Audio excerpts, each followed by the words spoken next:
Selamat sore, perkenalkan nama saya Ferianus Nanga, mahasiswa Universitas Nusa Cendana Kupang, Fakultas Ilmu Sosial dan Ilmu Politik, jurusan Sosiologi, semester 7 kelas A reguler sore. Di video kali ini, saya akan membahas materi dari mata kuliah Sosiologi Terapan dengan tema yaitu perpustakaan dan peran masyarakat, tanggung jawab dan masa depan di zaman perubahan, yang telah saya terjemahkan dari bahasa Inggris atau dari file aslinya ke dalam bahasa Indonesia dengan file aslinya seperti pada bagian berikut ini. Oke, baik. Kita telah mendapatkan gambaran sedikit tentang materi yang akan kita bahas pada kesempatan kali ini. Pertama di sini atau di pendahuluan, kita akan membahas tentang isi materi dalam buku ini secara umum. Seperti slide yang nanti akan saya paparkan berikut ini. Pada pendahuluan pada buku ini, dia memperkenalkan tema kunci, konsep dan gagasan yang ada di jantung buku ini. Hal ini dimulai dengan meringkas banyak tantangan yang dihadapi perpustakaan dan masyarakat pada umumnya, sekarang dan di masa mendatang. Hal ini menarik perhatian pada pentingnya teknologi, informasi dan komunikasi sebagai salah satu penggerak utama, tidak hanya dalam penyediaan infrastruktur, tetapi juga dengan cara-cara di mana informasi dan isi disimpan, diakses, dan dimanfaatkan untuk efek terbaik. Dalam konteks ini, salah satu tantangan utama yang saat ini dihadapi adalah pemisahan digital. Perpustakaan memiliki peran kunci dalam menjembatani kesenjangan signifikan yang masih ada di negara-negara berkembang dan di negara maju antara si kaya dan si miskin informasi. Ada tantangan besar dalam hal penyediaan dan kemudahan, akses yang mulus, informasi yang berkualitas, dan kemampuan pengguna untuk mengevaluasi dan mengeksploitasi secara efisien dan efektif. Para pustakawan jelas memiliki peran kunci, bukan hanya sebagai perantara sumber daya dan pengguna, tetapi sebagai fasilitator dan guru, memperkuat peran perpustakaan sebagai sumber pendidikan dan budaya dasar. Ada banyak diskusi dalam buku ini tentang perpustakaan sebagai ruang fisik, meskipun perkembangan digital telah mengubah cara kita memandang perpustakaan sebagai sebuah bangunan. Jelas bahwa akan ada kebutuhan, akan ada tempat-tempat di mana orang dapat pergi untuk belajar, penelitian, belajar, berinteraksi, bersosialisasi, dan melaksanakan lebih banyak fungsi. Beberapa di antaranya secara tradisional terkait dengan perpustakaan, sementara yang lain lebih mirip dengan yang saat ini dilakukan dalam lingkup sosial dan publik lainnya. Apa nilai dan dampak perpustakaan?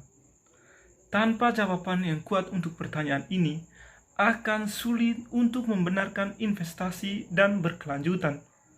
Namun, bagian-bagian dari buku ini yang fokus pada evaluasi menunjukkan bahwa banyak kemajuan masih perlu dicapai jika kasus-kasus meyakinkan harus dibuat. Dan mereka perlu dibuat dalam hal layanan perpustakaan jenis baru yang membangun akses yang mengglobal dan sumber daya yang hampir tak terbatas, didistribusikan secara luas dan tersedia bagi pengguna terlepas dari asalnya. Perlunya memastikan relevansi dan dengan demikian pentingnya perpustakaan peranan asosiasi profesional merupakan bagian kunci dari buku ini. Dari pendahuluan ini kita mendapat pertanyaan penting, yaitu apa nilai dan dampak perpustakaan. Di sini saya sedikit menjelaskan bahwa dulu masyarakat menganggap perpustakaan itu sebagai bangunan bentuk fisik yang sulit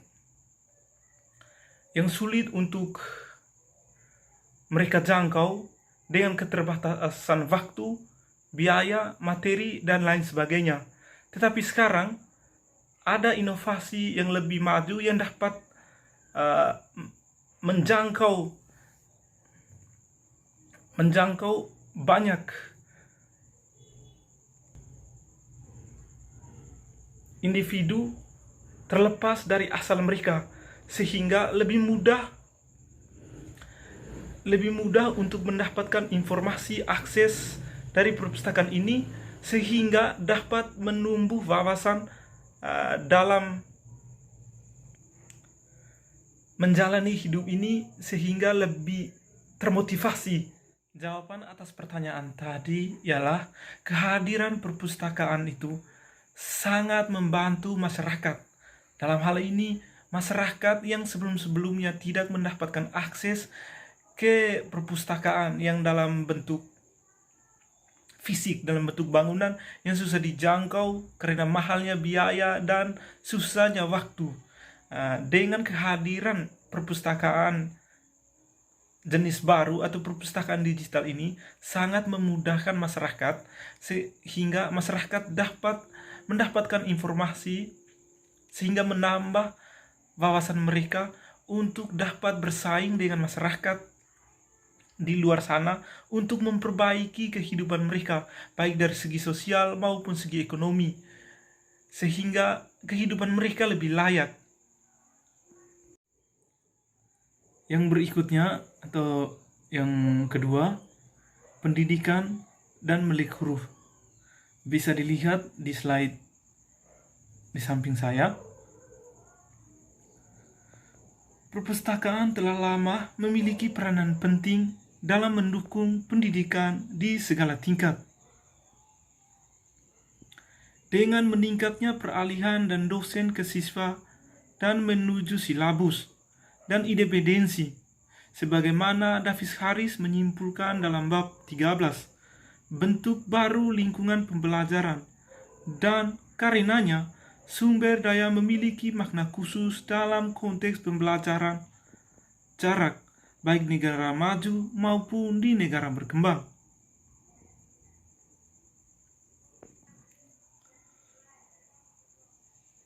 Seraya Chinwe Neville membahas pasal 12 dan konsep universal kini mulai diterima sebagai dasar perkembangan di masa depan. Seperti apa perpustakaan bagi anak-anak dan kaum muda di masa depan? Masa depan perpustakaan bagi kaum muda sedang ditinjau kembali dengan cara-cara yang menarik dan inovatif, sebagai dibahas oleh Judith Elkin di pasal 16, sedangkan Salim Maynard berfokus pada pasal 15 tentang hal-hal yang berkaitan dengan perkembangan, kebiasaan, dan sikap membaca anak-anak. Dampak teknologi baru terhadap kebiasaan dan sikap membaca kini dan peranan para pustakawan anak-anak. Membantu pengguna untuk mengakses, mengambil, dan mengevaluasi sumber informasi terbaik yang tersedia. Keberadaan perpustakaan di masa depan akan bergantung pada tingkat tinggi pada dampak positifnya yang berkelanjutan, dan sejauh mana hal itu menciptakan modal sosial, budaya, dan ekonomi, terutama di era digital. Menunjukkan nilai dan relevansi hanya dapat dicapai melalui proses evaluasi yang efektif dan tepat. Sejumlah pasal dalam buku ini mengulas bagaimana bukti yang dapat diandalkan dan komprehensif dapat diperoleh untuk memastikan agar layanan perpustakaan yang sudah ada tidak hanya berfungsi dengan baik, tetapi juga memungkinkan pembentukan yang baru yang relevan dengan lingkungan yang akan datang. Pengalaman dan pencapaian sampai saat ini di bidang evaluasi perpustakaan telah dicampur, membuat perbandingan yang khususnya sulit dalam banyak konteks. Namun dalam hal apapun dan seperti yang sudah disebutkan, lingkungan masa depan akan sangat berubah dari yang berpustakawan, pustakawan dan pengguna perpustakaan sebelumnya tahu bahwa kerangka kerja dan pendekatan baru akan diperlukan yang memungkinkan pemangku kepentingan utama untuk menilai dan mengkonfirmasi, atau sebaliknya, nilai sesungguhnya dari apa yang diusulkan dan ditawarkan dalam hal ketentuan, baik fisik maupun virtual, dan dalam berbagai konteks politik, ekonomi, sosial, dan teknis. Selanjutnya, yang ketiga dan yang terakhir, memikirkan kembali perpustakaan. Seperti pada slide yang saya tampilkan di samping saya. Setiap bab dalam buku ini merujuk pada pentingnya para pustakawan profesional yang tanpa dia proses transformasi besar tidak akan terjadi. Hampir tak pelak lagi perlunya memperbarui citra dalam tanda petik pustakawan dan mereka ulang profesi maupun pelayanan dipandang sebagai bagian penting dari kemajuan. Dan keterampilan inti serta atribut kunci yang telah lama dimiliki para staf perpustakaan masih relevan dalam era digital meskipun perlu ditingkatkan dengan yang baru. Harley dan Taran membuat pokok dalam bab 8. Informasi itu harus dapat diakses dan digunakan. Sekedar tersedia tidaklah cukup. Pustakawan akan selalu memiliki peran penting di sini dalam mengenali dan memahami perilaku mencari, dan sebagai teknologi baru muncul, demikian juga dengan keterampilan, pengetahuan, dan sikap para pustakawan di masa depan. Pergaulan profesional telah lama berperan penting dalam memajukan kepentingan umum melalui informasi efektif, relevan, dan terbuka, sebagaimana ditandaskan oleh B.D. Fisher di pasal ke-18. Ada banyak bukti dari bab-bab dalam buku ini bahwa asosiasi seperti misalnya Institute of Library and Information dan International Federation of Library berada dalam memimpin ketika berhubungan dengan masa depan penyediaan informasi sebagai pra-fundamental. Jadi, perpustakaan segala jenis akan menjadi masa depan yang penuh tantangan, sebagaimana diperlihatkan oleh banyak perakiraan dalam buku ini. Apakah ini akan menjadi kasus bertahan hidup atau berkembang, seperti dikatakan Perpustakaan Nasional Skotlandia? Ada banyak skenario menarik yang mungkin diuraikan dalam setiap bab dalam buku ini, yang berpuncak dalam pandangan jangka panjang Chris Beth, yang mengakhiri buku ini bukan fasilitas dengan 4 dinding. Perpustakaan masa depan tidak memiliki batas. Stafnya bekerja untuk mengurangi hambatan terhadap akses informasi dan bentuk menerapkan keahlian untuk kegiatan informasi yang dilakukan di seluruh organisasi. Perpustakaan besok akan dibangun di sekitar kebutuhan orang, dan keberhasilan perpustakaan akan diukur sebagai fleksibel. Hal itu dapat karena kebutuhan itu berkembang. Lanskap ini pasti akan didominasi oleh internet dan jenis baru penyediaan dan mode komunikasi yang diuraikan di bagian buku lain dalam buku ini. Perpustakaan perlu mengembangkan sumber daya dan layanan untuk lingkungan yang berubah, dan berubah ini yang paling baik memenuhi kebutuhan pengguna, dan terutama untuk mengembangkan dan fokus pada penyediaan daring, sementara terus menjadi organisasi yang berakar dalam komunitas pengguna mereka. Sebagaimana dibahas oleh Sarah Potret dalam bab ke-14, dalam bab ke-24, kemitraan dengan layanan dan organisasi akademik lainnya yang relevan secara institusional, lokal, nasional, dan internasional akan sangat penting. Dalam penjelasan terakhir ini, kita disuruh kembali untuk memikirkan perpustakaan, yang dimana tadi sudah berkembang dari perpustakaan fisik berupa bangunan ke dalam perpustakaan digital, di mana kita diharuskan untuk mempertahankan atau mengembangkan jenis-jenis perpustakaan ini sehingga tidak mati dimakan waktu. Oleh sebab itu, kita dituntut lebih kreasi dan inovasi sehingga dapat mencapai perpustakaan segala jenis di masa depan yang penuh tantangan, sebagaimana diperlihatkan oleh banyak perkiraan dalam buku ini. Oke, baik. Terima kasih atas kesempatan yang telah diberikan.